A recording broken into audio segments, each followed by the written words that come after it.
Hello दोस्तों। Are के mix entertainment पर आपका स्वागत है। दोस्तों, भारत में सनातन संस्कृति के लोग आए दिन अलग अलग त्यौहार मनाते रहते हैं। भाद्रपद महीने में कृष्ण जन्माष्टमी के बाद अब गणेश चतुर्थी का त्यौहार आने वाला है। वैसे तो गणेश चतुर्थी के पूरे भारतवर्ष में भगवान श्री गणेश जी के जन्मदिन के उपलक्ष्य में मनाई जाती है, लेकिन महाराष्ट्र के लोगों में गणेश चतुर्थी को लेकर एक अलग ही उत्साह देखने को मिलता है। गणेश चतुर्थी का त्यौहार महाराष्ट्र का सबसे बड़ा त्यौहार है, जिसे महाराष्ट्र के लोग अपने रीति रिवाजों के साथ बड़ी धूमधाम से मनाते हैं। सनातन संस्कृति के लोग किसी भी देवी देवता की पूजा करने से पहले भगवान श्री गणेश जी की पूजा करते हैं। भगवान श्री गणेश को विनायक, गजानन, एकदंत और विघ्नहर्ता के नाम से भी जाना जाता है। दोस्तों, गणेश चतुर्थी हिंदुओं का एक विशेष त्यौहार है, जिसे भगवान श्री गणेश जी के जन्मदिन के उपलक्ष्य के रूप में मनाते हैं। गणेश चतुर्थी को विनायक चतुर्थी और गणेश उत्सव के नाम से भी जाना जाता है। महाराष्ट्र में विशेष रूप से गणेश चतुर्थी महोत्सव को धूमधाम से मनाया जाता है, जो 10 दिनों तक चलता है। गणेश उत्सव के दौरान चतुर्थी के दिन महाराष्ट्र और भारत के अन्य हिस्सों में लोग अपने घरों में तथा कई सार्वजनिक स्थलों पर भगवान श्री गणेश के मूर्ति की स्थापना करते हैं और लगातार 10 दिनों तक अपने रीति रिवाजों के साथ विधिवत उनकी पूजा अर्चना करते हैं। गणेश भगवान की मूर्ति की स्थापना के ठीक 10वें दिन अनंत चतुर्दशी तिथि को गणेश जी की मूर्ति का विसर्जन कर दिया जाता है। दोस्तों, हिंदू पंचांग के अनुसार गणेश चतुर्थी का व्रत एवं त्यौहार भाद्रपद मास के शुक्ल पक्ष की चतुर्थी को मनाया जाता है। इस दिन लोग चतुर्थी का व्रत रखते हैं और इसी दिन से ही गणेश उत्सव की शुरुआत भी होती है। अंग्रेजी कैलेंडर के मुताबिक गणेश चतुर्थी अगस्त माह के अंतिम सप्ताह और सितंबर के शुरुआती सप्ताह के बीच में पड़ती है, लेकिन इस बार साल 2023 में अधिक मास होने के कारण गणेश चतुर्थी सितंबर के मध्य माह में मनाई जाएगी। इस दिन गणपति की स्थापना के साथ शुरू होने वाला गणेश उत्सव अगले 10 दिनों तक मनाया जाता है और ठीक अगले 10 दिन अनंत चतुर्दशी को गणपति विसर्जन के साथ यह महोत्सव समाप्त हो जाता है। हिंदू पंचांग के मुताबिक गणेश चतुर्थी का व्रत भाद्रपद मास के शुक्ल पक्ष की चतुर्थी के दिन रखा जाता है। दोस्तों, अंग्रेजी कैलेंडर के अनुसार इस वर्ष 2023 में गणेश चतुर्थी 19 सितंबर को है, जो आने वाले अनंत चतुर्दशी तक गणेश उत्सव के रूप में मनाई जाएगी। वैसे तो हर साल गणेश चतुर्थी की तिथि अगस्त महीने के आखिरी सप्ताह अथवा सितंबर महीने के पहले सप्ताह में पड़ती है, लेकिन इस बार अधिक मास लगने के कारण यह तिथि आगे चली गई है। दोस्तों, भारत में मुख्य तौर पर उदया तिथि में त्यौहार मनाना बेहद शुभ माना जाता है, इसलिए गणेश चतुर्थी का त्यौहार 19 सितंबर 2023 को ही मनाया जाएगा। गणेश चतुर्थी के दिन से ही गणेश उत्सव की शुरुआत हो जाती है और यह त्यौहार 10 दिनों तक बड़ी धूमधाम के साथ मनाया जाता है। 19 सितंबर से लेकर 28 सितंबर तक गणेश महोत्सव बड़ी धूमधाम के साथ मनाया जाएगा और अनंत चतुर्दशी की तिथि के दिन भगवान श्री गणेश की प्रतिमा का विसर्जन किया जाएगा। दोस्तों, और बता देता हूँ मैं, भगवान श्री गणेश जी को देवताओं में सबसे बुद्धिमान माना जाता है। इसके साथ ही वह सिद्धि के स्वामी जी हैं, जिनकी कृपा से हर परिवार में सुख और समृद्धि आती है और लोगों को बुद्धि का विकास भी होता है। भगवान श्री गणेश को विघ्नहर्ता कहकर भी बुलाया जाता है, क्योंकि उनकी कृपा से परिवार पर आने वाले सारे विघ्न और संकट दूर हो जाते हैं। बिन गणेश जी के किसी भी घर में लक्ष्मी का प्रवेश नहीं होता। लक्ष्मी और गणेश दोनों के साथ साथ घर में प्रवेश करते हैं और परिवार का सुख तथा समृद्धि प्रदान करते हैं। इसलिए भगवान श्री गणेश जी की जन्म तिथि को गणेश चतुर्थी के रूप में मनाया जाता है। महाराष्ट्र में छत्रपति शिवाजी के समय से ही गणेश चतुर्थी मनाने की परंपरा चली आ रही है, जिसे गणेश उत्सव के रूप में मनाया जाता है। गणेश चतुर्थी मनाने की शुरुआत महाराष्ट्र की सांस्कृतिक राजधानी पुणे से शुरू हुई थी और आज भी पुणे में मनाया जाने वाला गणेश उत्सव दुनिया भर में प्रसिद्ध है। गणेश चतुर्थी मनाने का इतिहास मराठा साम्राज्य के सम्राट छत्रपति शिवाजी से जुड़ा हुआ है। ऐसा माना जाता है कि जब शिवाजी महाराज अपनी बाल्यावस्था में थे तो उनकी माता जीजाबाई ने उनके साथ मिलकर गणेश चतुर्थी मनाने की शुरुआत की थी। जिस समय भारत पर मुगल अपना वर्चस्व जमाने में लगे हुए थे, उस समय सनातन संस्कृति को बचाने के लिए छत्रपति शिवाजी ने गणेश चतुर्थी के दौरान मनाए जाने वाले गणेश महोत्सव की शुरुआत कर दी थी। छत्रपति शिवाजी के बाद मराठा साम्राज्य के अन्य पेशवारों ने भी गणेश उत्सव को मनाना जारी रखा। इस दौरान मराठा पेशवा ब्राह्मणों को भोजन कराते थे तथा दान पुण्य करते थे।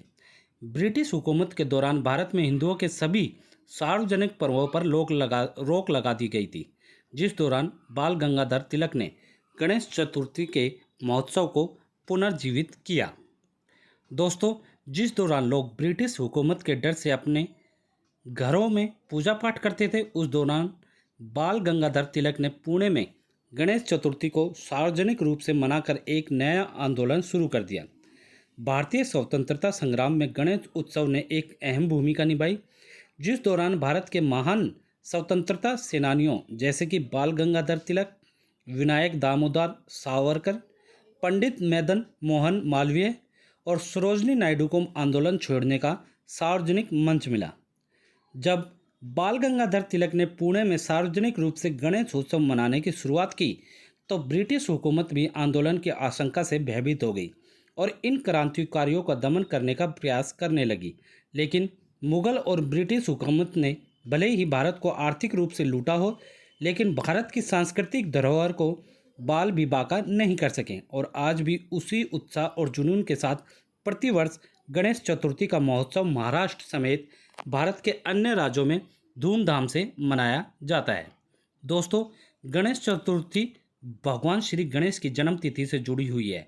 एक कथा अत्यंत लोकप्रिय है। कहा जाता है कि एक बार माता पार्वती स्नान करने जा रही थी। उस दौरान उन्होंने अपने शरीर पर लगे लेप अथवा मैल के जरिए एक काया बनाई और उसमें प्राण डाल दिए, ताकि उनके द्वारा बनाया गया बालक द्वार पर पहरेदारी कर सके। यही बालक भगवान श्री गणेश जी थे, जिन्हें माता पार्वती ने अपने शरीर के लेप से निर्मित किया था। माता पार्वती ने गणेश जी को आज्ञा दी कि वह द्वार पर ही रुककर पहरेदारी करें और किसी को भी अंदर आने की अनुमति ना दे। इतना कहकर माता पार्वती अंदर स्नान करने चली गई और भगवान श्री गणेश द्वार पर पहरेदारी करने लगे।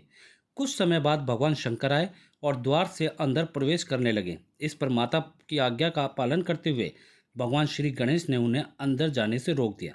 भगवान शिव ने गणेश जी से उनका रास्ता छोड़ने के लिए कहा, लेकिन गणेश जी की एक आज्ञाकारी पुत्र थे।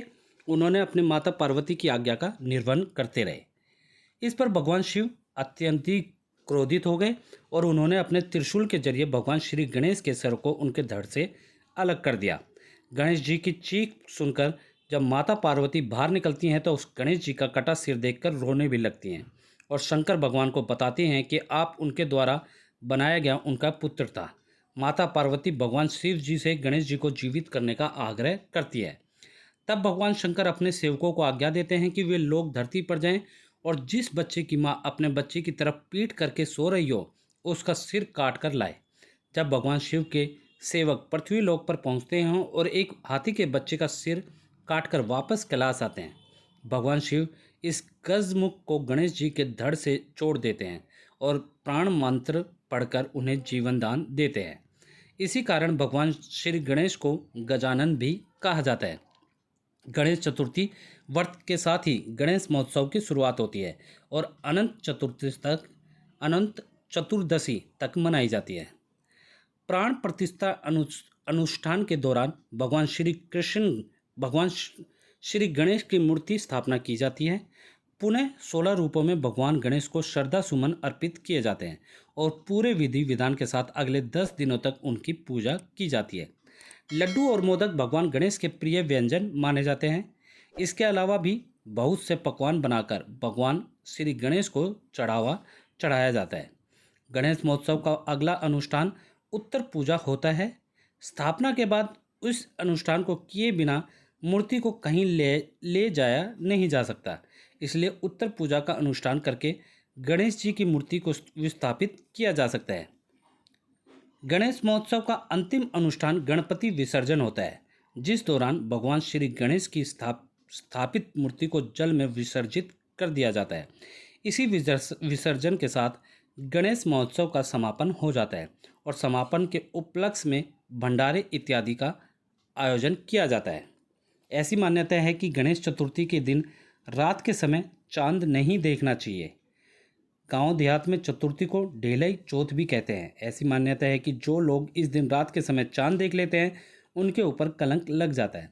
देहात में गणेश चतुर्थी की रात रात चांद देखने से जुड़ी एक अजीबोगरीब मान्यता यह भी है कि अगर किसी ने चांद देख लिया तो उसे अपने पड़ोसियों के छत पर पत्थर फेंक देना चाहिए, ताकि लोगों का मानना है कि ऐसा करने से कलंक और दोष नहीं लगता। भगवान श्री कृष्ण भगवान श्री गणेश को देवताओं में सबसे पहले गिना जाता है। उन्हें बल और बुद्धि का निधि माना जाता है। भगवान श्री गणेश का विवाह सिद्धि से हुआ था, इसलिए वह सिद्धि के स्वामी भी माने जाते हैं। उनकी कृपा से ही परिवार में सुख समृद्धि और वैभव आता है। भगवान श्री गणेश के अनेक नामों में विघ्नहर्ता भी शामिल है, अर्थात भगवान श्री गणेश अपने भक्तों के विघ्नों का हर लेते हैं। देवताओं में अग्रणी भगवान श्री गणेश की पूजा सबसे पहले की जाती है और यही कारण है कि भारत तथा विश्व भर के हिंदू देवताओं में अग्रगण्य भगवान श्री गणेश की जन्म तिथि को विशेष तरीके से गणेश चतुर्थी के रूप में मनाते हैं। लोग मानते हैं कि गणेश चतुर्थी का व्रत रखने से तथा गणेश उत्सव के दौरान भगवान गणपति की घर में स्थापना करने से घर में लक्ष्मी का वास होता है और अनंत चतुर्दशी पर गणपति विसर्जन के साथ ही भक्तों के सारे विघ्न संकट दूर हो जाते हैं। तो दोस्तों, उम्मीद करता हूँ इस वीडियो में मैंने आपको गणेश चतुर्थी से जुड़ी सारी छोटी बड़ी जानकारी अच्छे से दे दी होगी।